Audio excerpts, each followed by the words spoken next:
the main thing of why we're here is to be interested by a talk by Stephen. So when he is ready, he will begin.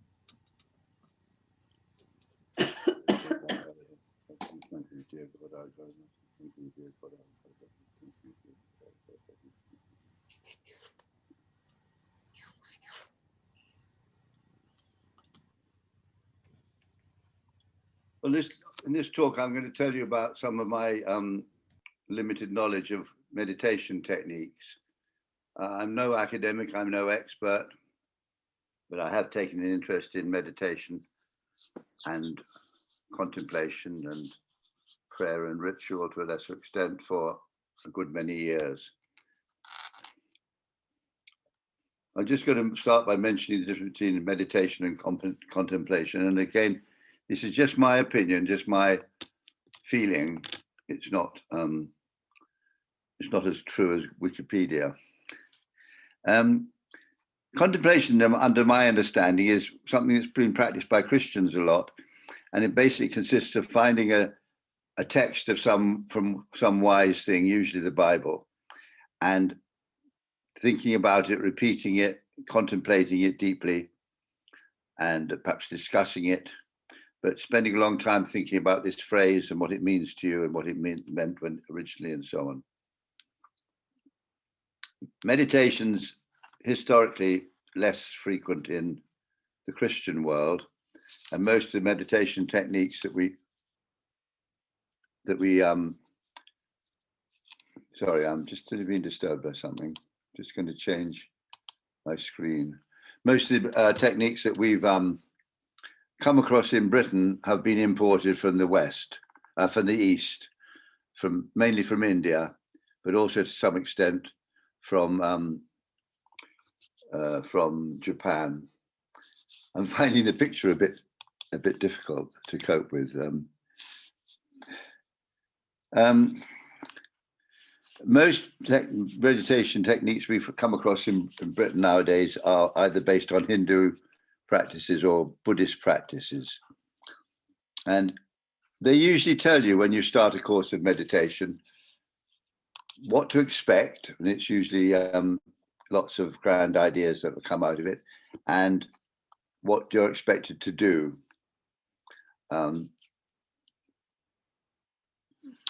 Sorry, I find myself a little bit put off. In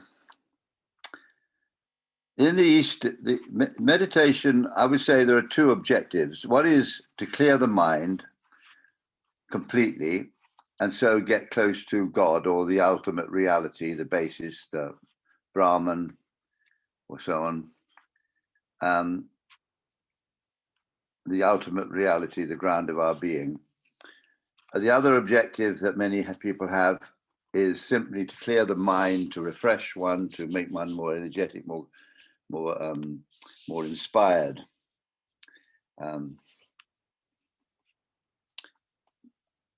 I go to an ashram in India, where I have been about 3 times now, and I read the books by one of the people there, Brother Martin. The ashram is called Shantivanam, and quite a lot of Quakers have been there.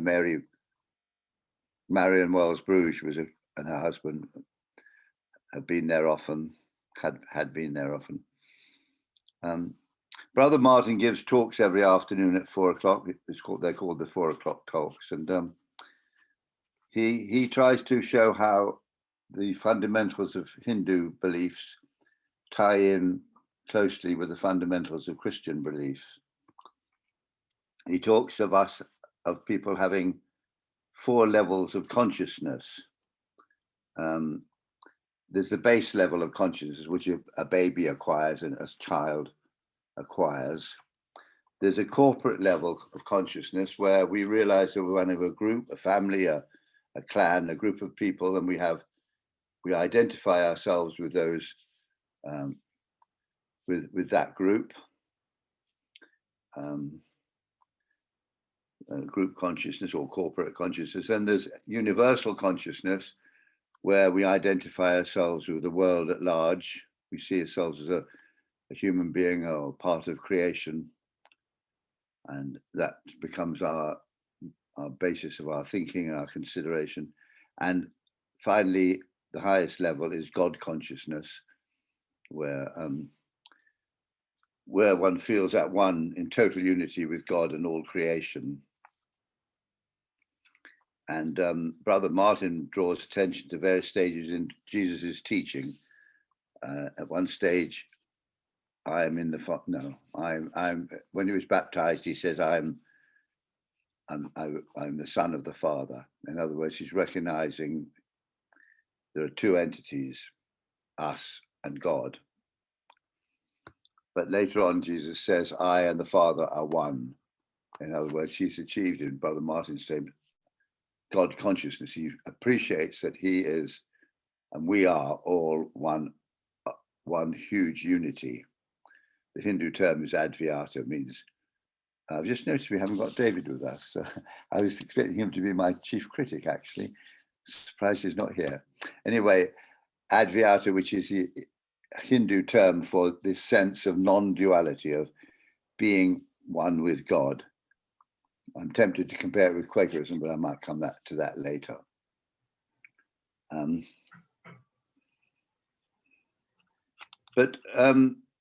So that's what a lot of meditation techniques aim to do. They aim to bring us closer to God, or closer to our deepest self, our Atman, our soul, the core of our being, which is then equated with the divine, with God, with that which created the whole universe and is everything. It ties in with a bit with the Big Bang, which suggests that whatever came before the Big Bang, the whole of creation is that. So if you think God came before the Big Bang, well, the whole of creation is God.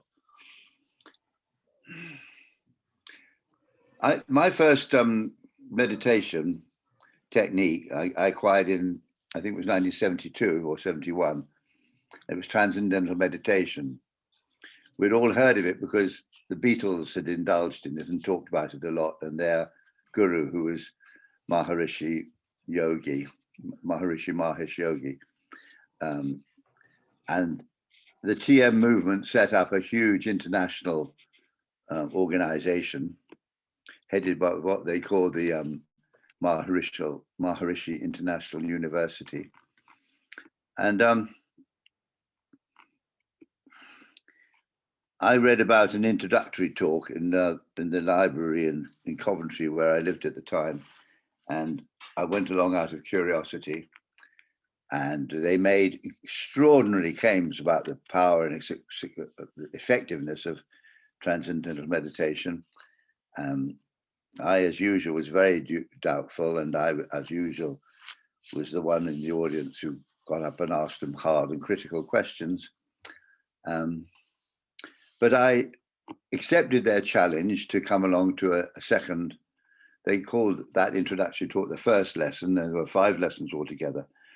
You went along, you paid your fee, which was supposed to be a week's pay, which was obviously quite a lot of money. But for some reason, there was a special deal, and I got off with a lot less than a week's pay. So I went to the 2nd, the 3rd, and 4th, and 5th of these so-called lessons, or, well, indoctrination sessions, I suppose you call it. And I learned the technique of Transcendental Meditation, and I learned, and I had drummed into me all the wonderful effects it was going to have. And to my amazement, it did have those effects. I had a very busy life in those days. I was a parent of a family with my wife and I didn't always get along. I had 2 children growing up. I expect most of you know that can be quite tiresome. I had quite a demanding job as a computer programmer, and I was doing Open University, which was, everybody knew, was very, very, very great strain both on you and on the family. And I attributed my ability to get through all this by doing the TM technique as instructed, 20 minutes morning and evening. So I'd get up before the rest of the family, when the house was still quiet, and do my TM in the morning. And then I'd come home from working very quietly so the children didn't hear me, and sit quietly in my front room and do my afternoon TM. And it had all the effects and more that had been promised. It kept my head clear. As they said, they claimed it would make you better. Whatever you do, it'll make you better at it. Even if you're a thief, you'll be a better thief. Whatever you do, you'll be better at it. You'll be better. And they said, don't do it before you go to bed because it'll keep you awake. And it did. It's so refreshing. It's like taking a pet pill. Not that I ever have taken a pet pill, actually, but it livens you up, clears the mind, makes it crystal clear and positive. Sometimes I would go to work and why is everybody smiling? Why is everybody start passing me in the corridor saying, hello, Steve, morning, Steve. What's going on? What's different? Is it somebody's birthday? Oh no, I had a really good meditation this morning. That was one of their claims. They claimed that if a certain percentage of the population did TM, it would have an effect on the whole population. And I was seeing something of that. So I'm very much a believer in the power of meditation in general, TM in particular. When I started going to Quakers shortly after I took up TM, I did my TM routine in meeting for worship, till I found that meeting for worship has more to it than just meditation. Well, I said this was going to be about techniques of meditation. So the first the technique of TM basically is to teach you a mantra. Now they tell you your mantra is a sacred Sanskrit word, and it's private to you, and you mustn't ever tell anybody what it is. And out of more superstition than anything, I've never told anybody what my mantra is. But one day I was reading a scientific journal, and I read about an experiment where they divided people into two or three groups. And one group were given time to do their TM with their TM secret Sanskrit mantra. Another group were allowed to do a similar sort, because my mantra goes, I was doing it at the beginning of this actually, or something very similar. So this experiment, they got the people to do 1, 2, 3, 1, 2, 3, 1, 2, 3, 1, 2, 3, 1, 2, 3. And it had exactly the same effect as the so-called secret special mantra. Even Coca-Cola had the same effect. What I believe it's doing is twofold. One is it's taking your mind off the thoughts that might otherwise come into your head. And the other is it's setting up a rhythm in your brain, which is in harmony with, I think it's called the alpha rhythm. In everybody's brain, there's sort of electrical pulses throb away all day long and all night. But there are different frequencies of these, according to whether you're in hypnosis or whether you're in various levels of sleep. These electrical pulses go through your brain. And I get the feeling that this is resonating with one of these frequencies. I believe it's called the alpha rhythm. So you have to, and you're told to do this, as I say, twice a day, 20 minutes a day. Well, now I'm going to get you to do some work now. I'm going to introduce you to another aspect of this technique, because TM combines two techniques, actually. The one I've just told you, the mantra, repetition of the mantra, and the other one, which I'm now going to get you to do. So gaze at some spot in front of you. It could be the tiny little spot at the top of your computer that's got this beady eye that's watching us, or it could be beyond the computer, the wall or the road across or some small object. Just gaze at it. Now just shut your eyes.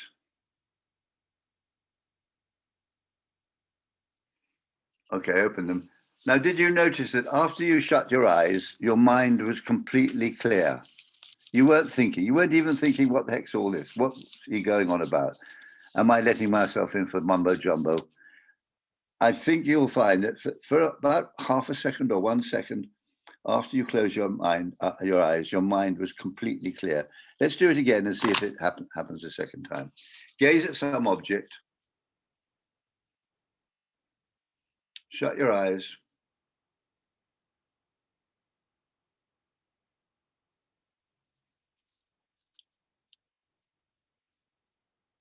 And I expect by now your mind has started thinking about something. Now, one of the objects of transcendental of any meditation is to get into that state where your mind is completely clear of thoughts. Even thoughts like, wow, I've got there. I'm there at last. Or I'm not doing very well. You mustn't try. You don't try. You don't force things. When thoughts come into your mind, as they will, inevitably, you gently brush them aside. You sort of say to them, I'll deal with you later.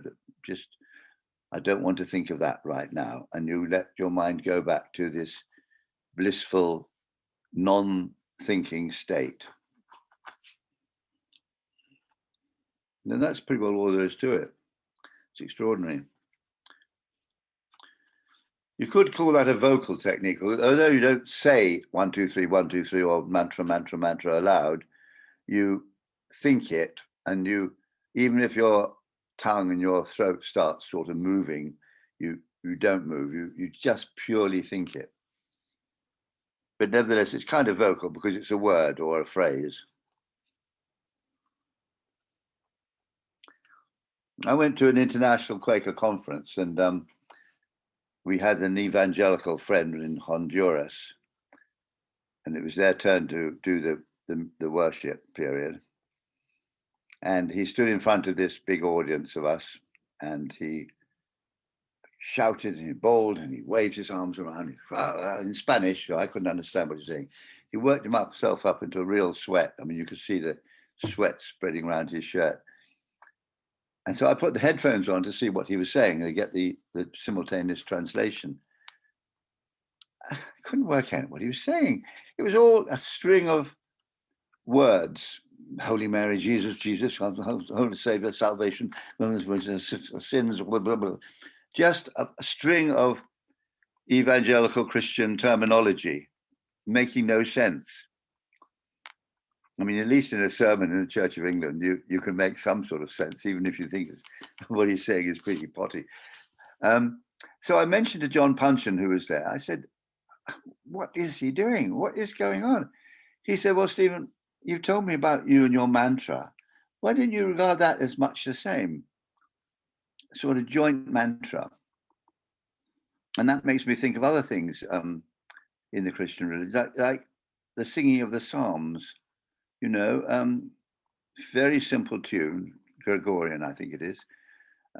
Words which don't really mean an awful lot, or if they mean anything, it's not very relevant today, but a kind of droning that goes on for often 5 or 10 minutes, where if you don't let your mind wander too much, you just sink into a kind of almost a sort of non-thinking state. Well, another verbal one I came across, I had a girlfriend who was into Soto, what is now called Soto Gakkai International, SGI. This was invented by a Japanese Buddhist called Nichiren several hundred years ago. And the Nichiren's approach to Buddhism is different from the others and could be regarded as heretical, a bit like Baha'i is to Islam and maybe a bit like Quakerism is to Christianity. It's kind of definitely out on the fringe. But the Nichiren Buddhism is very active. If you've seen these peace pagodas there are around the country, there's one in Milton Keynes, there's one in, I think it's Battersea on the south bank of the Thames. They build these peace pagodas all over the world and they tend them and they do their incantations or prayers. Being Buddhist, they don't call it prayer. And they bang drums. They have a drum they hold up and a stick and they bang, bang, bang. And they go to all sorts of peace festivals, Glastonbury, any sort of peace place. I worked with them at Coventry Cathedral for a while in putting on a peace weekend and welcoming them and so on to the Chapel of Unity of Coventry Cathedral. And I also visited their what's it called now? It's got a name, stupa. Their stupa in Milton Keynes while it was being built. Now so they have that side, the actual monks of the religion who do this peace work. And then they have the thousands of followers, of whom my girlfriend was one. And the practice they do is very verbal because they chant another mantra aloud and very continuously. And I'm going to do it now. Namu Myorenje Kyo, Namu Myorenje Kyo, Namu Myorenje Kyo, Namu Myorenje Kyo, Namu Myorenje Kyo, Namu Myorenje Kyo, Namu Myorenje Kyo, Namu Myorenje Kyo, Namu Myorenje Kyo, Namu Myorenje Kyo, Namu Myorenje Kyo, and they do that for half an hour twice a day, all together, very loud, and they have a little gong like bell that goes dong every now and then. And well, my girlfriend at that time, well, she wasn't a girlfriend at the time, but she had about 3 illnesses. And she gave me the magazine of the SGI movement in Britain. And it was full of articles like, I was a drug addict, but now I'm head of my department, or I was an alcoholic and now I'm driving a Mercedes, or, you know, lots and lots of success stories of people who are in a really bad way who are now out of it. And they attribute it to this, I think they call it gongyo, this Namu Myorenje Kyo, Namu Myorenje Kyo, Namu Myorenje Kyo. And my theory, because I'm a great one for theorizing, is that what they do, they hyperventilate by going, they sort of pump extra oxygen into their blood. And my suggestion is that's why it's so good at curing various, maybe psychosomatic illnesses. So that's Soto Gokkai, another verbal technique. Now, the one I like most, what I've been doing earlier this morning, is a Hindu technique called the Gayatri mantra. And all over India, you'll find people doing it. And you might go to a little kiosk where they're selling sweets or something. And I'm going to play a bit of it to you now. If I can think and do at the same time.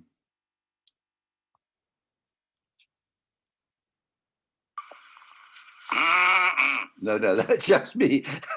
That's me going.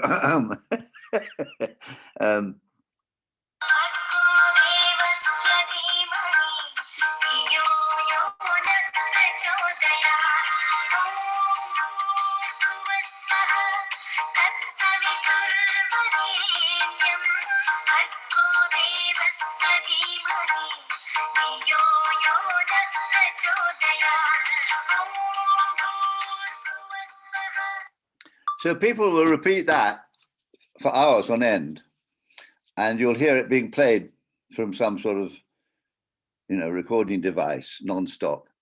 And I go to, the people who go to this Shantivanam that I mentioned already in Tamil Nadu. They have an organization in Britain called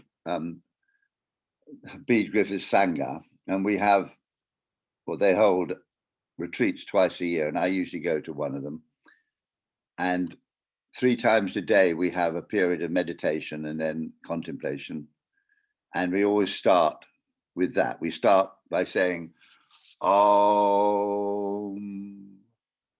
Om, Om, Om Bhava Savada Sat Savito Varenyam Bhago Divasya Dimahi Yohona Prachodayat. And we do that 3 times, and that's at the beginning. So I've seen the translation.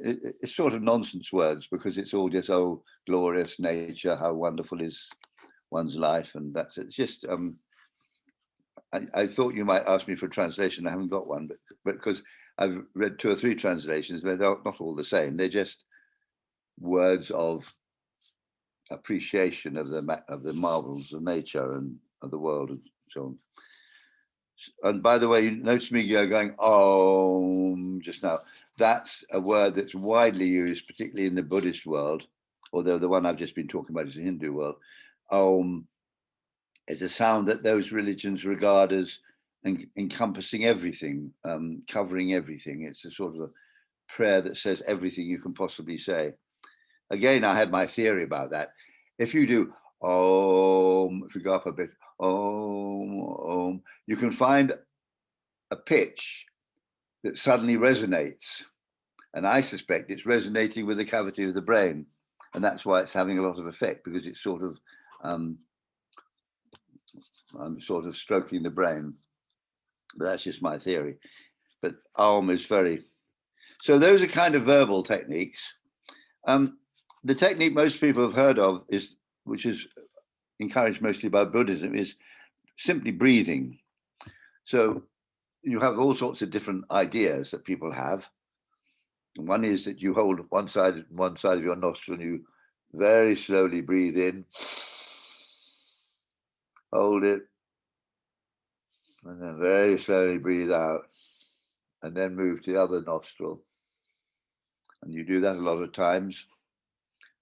There's one that you just hold your belly and feel your belly coming out and in as you breathe. But the idea is to stop you breathing up in your chest, but to breathe down in your belly, and thus use the diaphragm to do the breathing.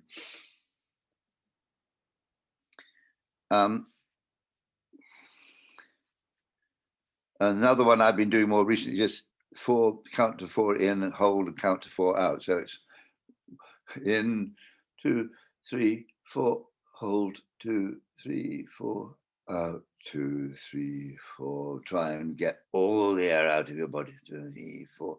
Then 2, 3, 4. Now again, this is meditation because it's taking your mind off the sort of things it would normally want to dwell on, all the odds and ends of thinking, and you're just getting your mind to hold on to one very simple thing. This is not a mantra, but you're breathing. Then there are a couple of other techniques, and time, golly, it's gone very fast. There's seeing. Now, I've not done this, but some people meditate with the use of what's called a mandala, a beautiful, usually circular, intricate diagram with all sorts of pretty wriggly lines on it, maybe lots of little pictures or diagrams. And they gaze at that, or they gaze at the dot in the center of it. And that apparently has a similar technique to the one I've been describing with the vocal mantras. And another one, of which the B. Griffith Sangha always do when we have a retreat, is what they call walking meditation. And in this, in a long line, you walk very, very slowly, and you concentrate on your foot touching and uniting with this earth, and then the other foot bringing contact with the earth. Well, the trouble with me is I always topple over. I just can't walk that slowly. So I have to sit it out and watch them trailing through the wood. And I think most monasteries and big churches have a quadrangle, and the monks would walk slowly round that. And I think that's probably a form of, and they're probably muttering some Christian stuff, or it might be the Jesus prayer, which is similar to a mantra. It's what is it? Dear God, Jesus Christ, Son of God, forgive me a sinner. Jesus Christ, Son of God, forgive me a sinner. Jesus Christ, and that's called the Jesus prayer, I think. And the last one I want to mention is I've got a cousin who took up a thing which they refuse to call a religion. It's called Subud, and it comes from Indonesia. It's a kind of branch out of Islam, and one of the things they do is called the latihan, and I was told it's simply shouting. They get into a room all together and they shout, they ball their heads off. And I've heard it once because they used to hire a room at a friend's house, and it was a room right at the far end of a friend's house, and you could hear through this door an absolute cacophony of people just yelling. But when I looked up on the internet the other day, they didn't mention that at all. They were mostly concerts or singing or something. But the idea is to help you. I've forgotten the phrase now. sort of empty your mind. Oh yeah, and have no cares. Empty your mind and have no cares. That was, I think, the expression. So that's just yelling, which is a form of meditation. So those are all the ones I wanted to go through. I just wanted to quickly round it off by comparing this with the Quaker meeting for worship. Sometimes I wonder whether George Fox simply heard about Eastern meditation way ahead of all the other Christians, because it's so similar to these Hindu techniques I've been talking about, of just sitting quietly. We Quakers don't teach a mantra. They don't tell you what to do with your brain while you're sitting there. And nor do they really much tell you, well, they do tell you, they don't make it plain to a beginner what effect it's expected to have. Although the very first sentence of Faith and Practice tells you about it, because it says we commit ourselves to a form of worship which allows God to teach and transform us. All our testimonies come from this. So the other day at my new meeting, they had a discussion, and it became clear to me that they just didn't know about this first paragraph of Faith and Practice, because they were talking as if they just discovered this fact, this extraordinary thing, the effect of meeting for worship. So Quakers, or Quakerism, holds it that our form of worship, which is sitting quietly in silence or in stillness. In this week's Friend, somebody's saying, let's not call it silence, let's call it stillness. In our Quaker stillness allows God to teach and transform us. All our testimonies come from this. Well, that's all I had to say. That was all I prepared. So now there's time for you to question me, criticize me, offer further thoughts. Hopefully fairly brief. Don't be long-winded like I am. And let's see if what I've said has had any effect at all. Nobody's left us, so they can't have been that boring. Well, thank you, Stephen. I personally found it quite illuminating. I'd heard of these techniques, but you have put the proverbial flesh upon the bones, as the phrase would go. But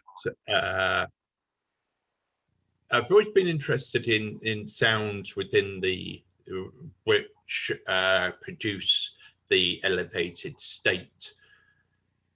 I remember my sister, who had a number of children, and when they would cry, she would put the children up to her body, and the child would cry less. And she said it was the sound of the heartbeat of the mother, which the child recognized before it was, kind of born in that sense, and this was a calming influence and this type of thing.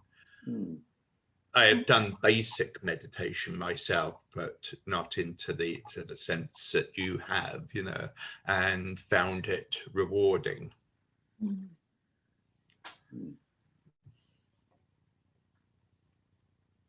Are you chairing or me, Ray? Sorry, my friend. Are you sort of chairing or am I? Mary's indicating she'd like to speak. Well, if you would like to continue, All right. I'll put us on the gallery. Put you all in the gallery. Oh, yes. Mary, go on. That was incredibly informative and interesting, Stephen. I'm familiar with and Buddhist. Yeah. Can you tell me, you mentioned in Indonesia, did you say Shubu? Yeah, Subud, S-U-B-U-D. S-U-B-U-D, Subud. U-D, okay. Subud. It was very, very fashionable in the 60s, and lots of quite famous film stars took it up. And then there was a scandal of some sort, and now they don't talk about it anymore.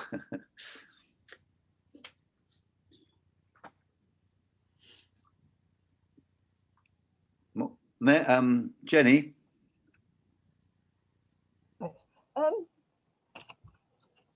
When I first came to Bristol, I did an awful lot of walks, and we did the Kennet and Avon Path, and it went through Bradford on Avon, and there was a Sufi group there, Yes. were really interesting with the way they meditated, but they were noisy at times.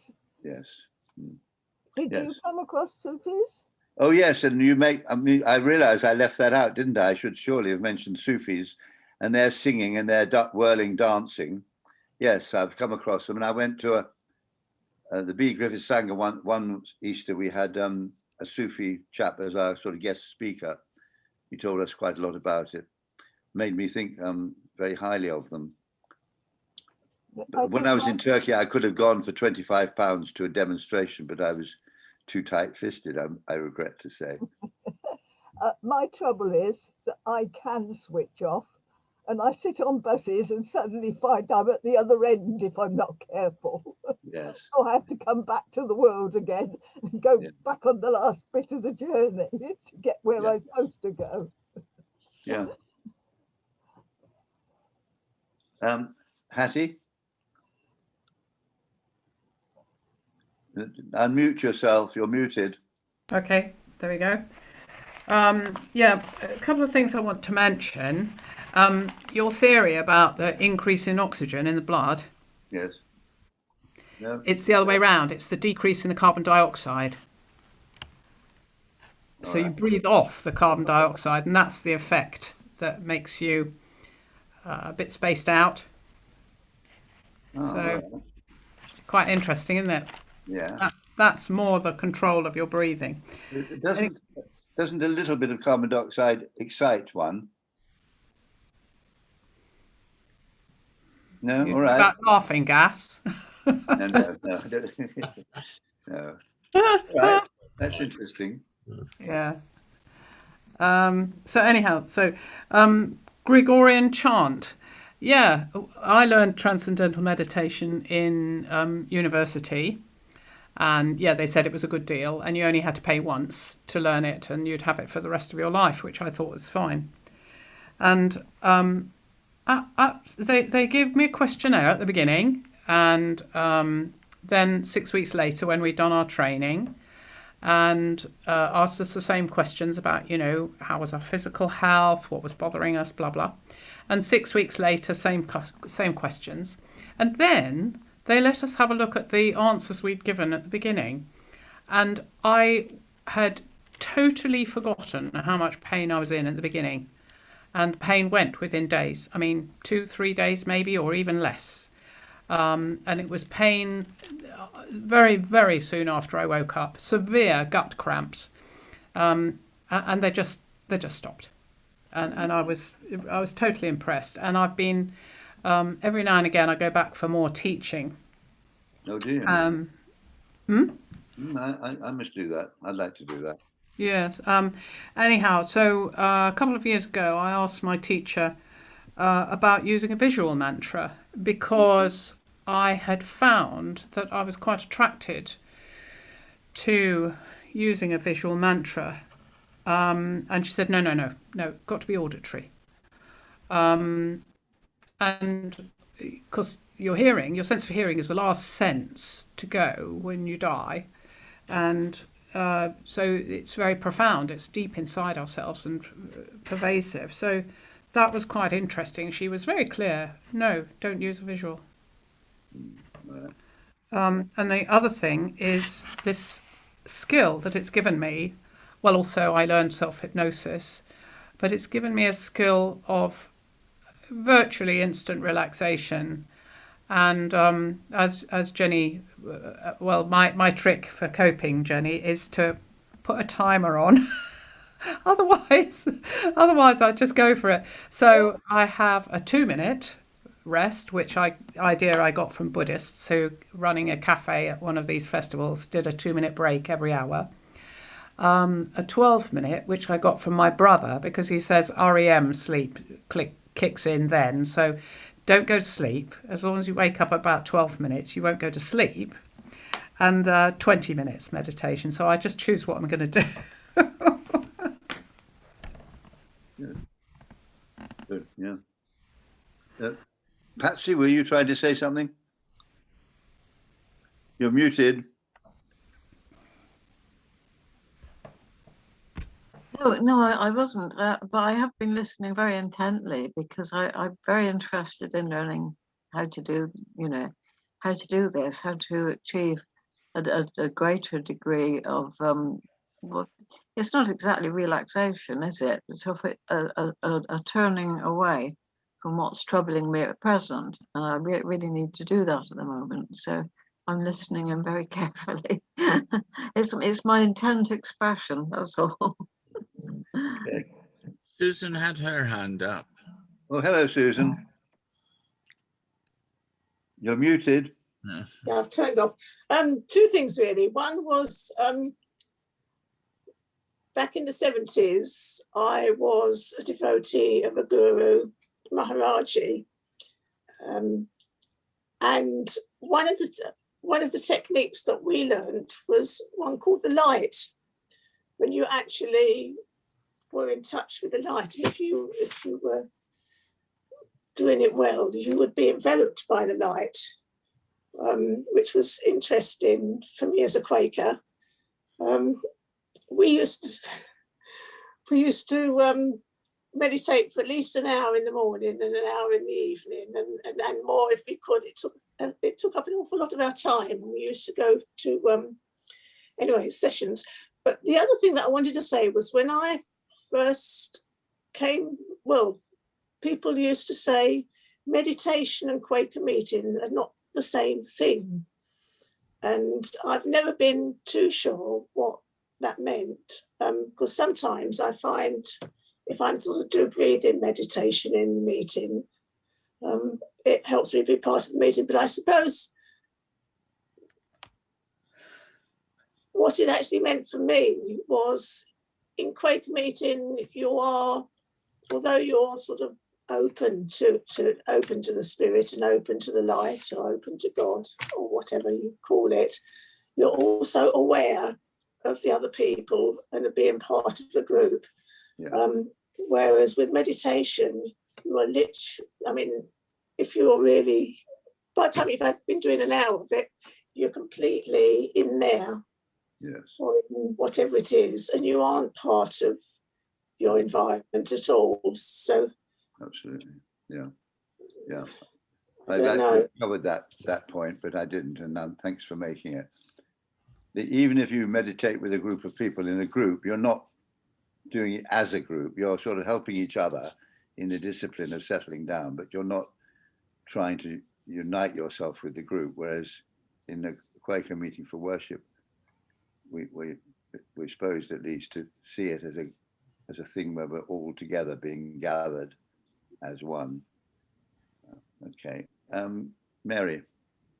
I learned how to introduce colour into my body, starting at the feet, and you end up with your entire body full of whichever colour seems relevant. You don't decide to go purple or green.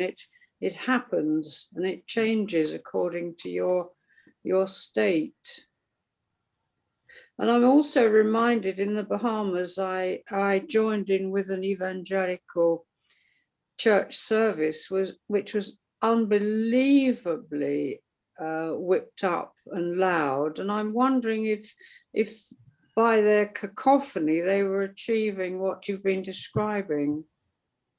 Yeah, I think probably so. I mentioned I was a Quaker and we worshipped in silence. So they quoted passages from the Bible, which said you praise God with cymbals and drums and all the rest of it. Well, no, but then Jesus said, you will worship me in spirit and in truth, not in the temple, but out here in the mountain in spirit and in truth. So, yeah. But listening to you, not just now, some of you who come to this Friday thing are obviously way further down the, what's the word, spiritual, mystical, seer path. I can't think of the exact word than I am. You've had mystical experiences, or closer to the mystical experience than the rest of us have ever gone. Just a minute, Jenny, see if anybody else wants to say anything. Oh yeah, let Julia have a turn. Can we, Jenny, please? Julia? You're muted. You're muted. Julia, you're muted. I know. Right. Hello. Yes, it's all so terribly interesting. I'm fascinated by all of it. It's lovely. It's very, very good. And it interests me how so many other people have spent time. Can you not hear me? You look as if you can't. No, I can hear. They can't hear very well.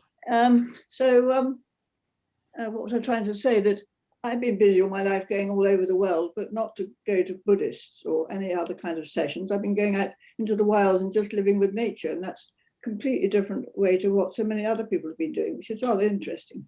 Yes. So it's useful. And I think that it might help me in the meeting as well, just one way of settling down, is it not? It's a good idea. Well, yes.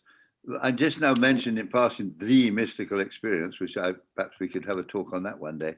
But if I remember rightly, most people who've had a mystical experience have had it out in the country in a field. Bede Griffiths had his on a sort of farm gate, gazing out across the fields. Some people see God in nature. I see God more in people than in nature. But that's another philosophical question, I suppose. Interesting. Jenny, did you want to say something more? All I wanted to say was I find that if I sit in my garden, if I sit in the woods, if I sit beside water, I just switch off completely, and it's as though I become part of them, and I assume others are exactly the same. Yes. Well, yes, it's this expression, I become part of them. That is what I was referring to right at the beginning, and what most of the Hindu gurus talk about becoming totally one, the non-duality, not this and that, not me and the tree, but we are one thing. David knows much more about this than me. Welcome, David. Sorry you missed the beginning. I'm sorry too. I apologize. I got completely distracted, and I have had this event down in my mind for quite some time, but I will catch up on the recording. So I will sort of, I will complete the loop later. Do you have any observations now? I know, I just think it's lovely that people are discussing this topic, and that you're giving people insights and everybody's sharing theirs. I think it's very, very healthy and central to central to any real practice is finding the divine within ourselves. It's interesting that 3 out of us 11 have done TM. And I just one point about the individual and the group. The Maharishi introduced a group practice in the mid-70s, and whole groups of meditators would go to trouble spots, and it was found that people really were synchronizing their brains when they were meditating, and that effect was spreading out into the group beyond them. And I've heard related stories of Quaker meetings, people having meetings above a Quaker meeting and knowing that there was an influence from a group of Quakers being together. So I think the individual and the group practice are both of interest.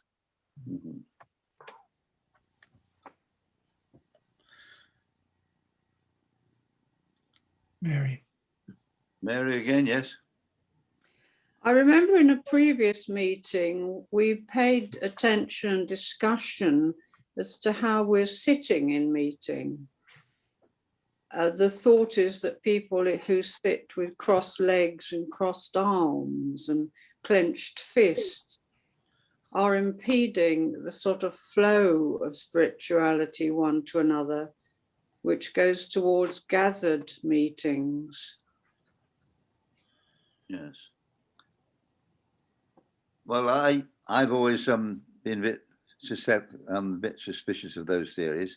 I mean, they say you've got to hold your fingers in a certain way, and then they say don't do it with your first finger because that's got some bad vibes. It must be the second thing. Some people go with their hands up like that, and I don't.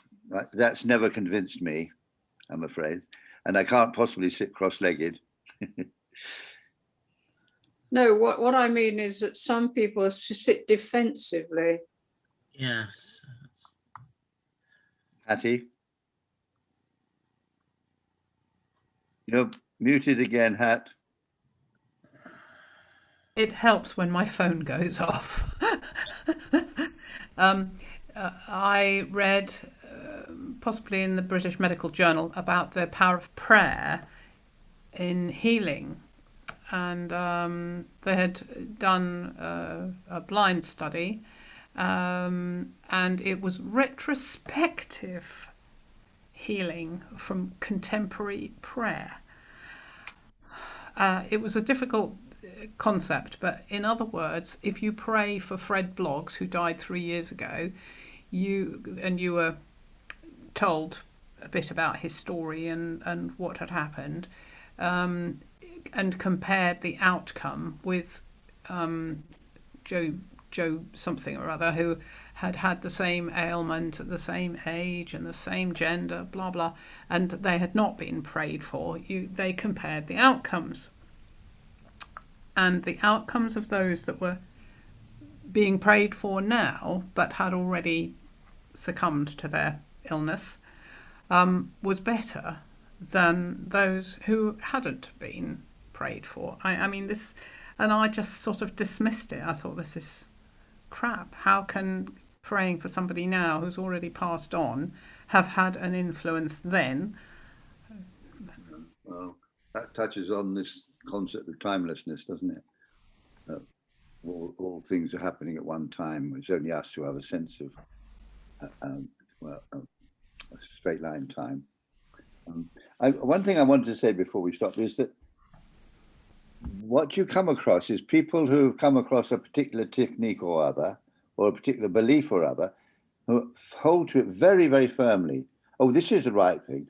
This is what yoga is. It's such and such. Kundalini yoga, that's the real yoga, not the other Hathaway, what it's called, Hatha yoga. People cling to what they've been told as the right way. Me, I'm a wishy-washy, and I sort of dabble in all of them, and half or three-quarters believe each of them, but don't dismiss anything, but don't fully commit myself to any of them. Although I suppose I've committed myself to TM pretty well, because I've been doing it for one of the years. mystics, which I remember reading as a younger person, who said, that there is a world in a grain of sand. And this is amazingly quite strongly profound, I thought, because it is ways of seeing life, it is ways of being in life, which I think is, as you said earlier, is perhaps a topic for another meeting, but I think it is worth considering. So we don't have to go into the end. Susan, would you like to say more? Don't forget to unmute yourself. I just wanted to comment on prayer. When I was a child, I was a member of in a evangelical church, which was a great comfort to me. But they used to say, God answers all your prayers, just not necessarily in the way that you want them to be answered, which was a bit of a cover-all.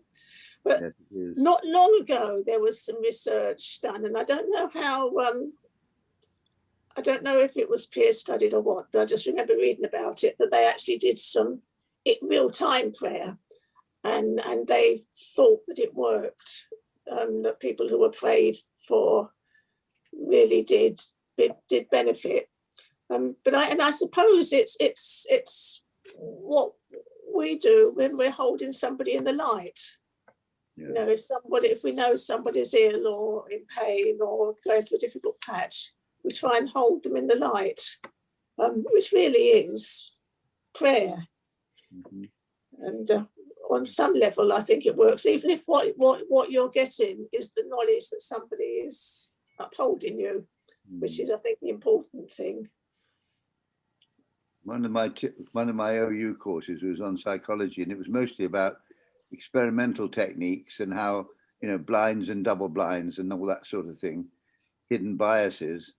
And one concept is that you get two things, A and B, that seem to be associated with each other, but they're not. They're both associated with C. So when you hear about people being prayed for, and it being working, I sometimes think, well, maybe that's because that person prior to any prayer had a lot of friends and knew he or she had a lot of friends, and that was uplifting, because a person who didn't have a lot of friends wouldn't have a lot of people praying for them as much. So Yes. oh, don't smile too hard, David. I know that's a bit shallow. No, it's lovely. I'm thinking of there's been quite a lot of research on, Maharishi encouraged research on individual meditation and found it improves people's cognitive abilities, it improves health, it improves interpersonal relationships. But then they started researching having groups of people meditating together and the effect on crime and so on. And you ended up with journals publishing the results of these studies and saying the reason that we're publishing the result of this study is that the experimental method has been, impeccable. The statistical analysis has been, completely perfect, incontrovertible. The results are statistically significant, but we don't understand the mechanism. And we're, and we find this very frustrating, and we do want to understand the mechanism. And I think it's an important. I think it is important to understand how these technologies work, how they can be used more systematically. But there's lots of evidence to show that reliable scientific methods are used to determine the effects of meditation on the physiology of the meditator, but also of groups of people around them. And the effects are real. And this is a time when we desperately need the peacekeeping effect. So I feel we should be encouraging this kind of study and being systematic about it, as well as merely taking it on faith, as it were. Yes. Medicine, they're now realizing that the placebo effect is actually a really profound physiological effect. It's not just, all in the mind. It actually is real. Yeah. And I think it's very similar. I must say, I'm doing a daily meditation with Richard Rohr, who I've mentioned before to you. And this morning, his prayer was, stop us from being so cynical and disbelieving. So I'm not holding to that very well, am I? Now we've got a few more. We've got 3 more minutes. Anybody want to say something, especially if they haven't said anything so far? Well, I want to be naughty because I was thinking Hattie's alarm for 12 minutes to stop her falling asleep, that this is something that I will need to do when we start meeting again at Central. I'll have to bring an alarm clock with me and set it every 12 minutes to go off. And I'm sure other friends are going to be very understanding and accepting of that. So, at least you've never slid I might actually try it, because I'm going to be online on Sunday, so I might actually see. But I think my problem is that I'm not sure I want to be awake for the whole hour. But anyway. All right. You could lie down like Sophie does, and then we wouldn't notice when you go to sleep. Anyway, all right, I'll hand back to our chair, Ray and Patsy, and thank you for listening to me. Thank you, Stephen. That was an interesting hour, and I think I, for one, have learned a lot, and I'm sure others have too.